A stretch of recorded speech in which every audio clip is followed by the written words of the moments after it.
SSC GD day 2 journey. So first గ్రౌండ్కి రాగానే మనం స్ట్రెచ్చింగ్ ఎక్సర్సైజ్ అనేవి కంప్లీట్ చేసాం.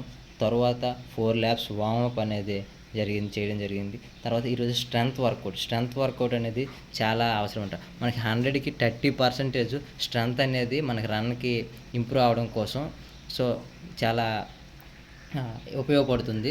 సో మనము ఈరోజు స్ట్రెంత్ వర్కౌట్ అనేది చేసాము. స్ట్రెంత్ వర్కౌట్లో సో ఫస్ట్ ఏంటంటే కాఫ్స్కి స్ట్రెంథనింగ్ ఎక్సర్సైజ్ అనేది చేయడం జరిగింది. సెకండ్ ఎక్సర్సైజ్ ఏంటంటే wall run. So wall run అనేది మనకి స్పీడ్ ఇంప్రూవ్ అవడం కోసం. సో అలాగే మన కోర్ మజిల్స్ ప్రాపర్గా వర్క్ అవుతాయి అది చేయడం వల్ల. నెక్స్ట్ మన క్వాడ్రిసిప్స్, గ్లూట్ మజిల్ ఫుల్గా స్ట్రెంత్ అయ్యిద్ది.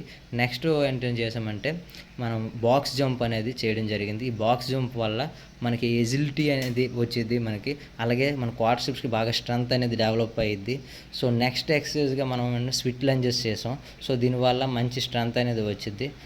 సో అయిపోయిన తర్వాత మళ్ళీ 2 km రన్ చేసాం. 2 km 10 minutesలో రన్ చేయడం జరిగింది.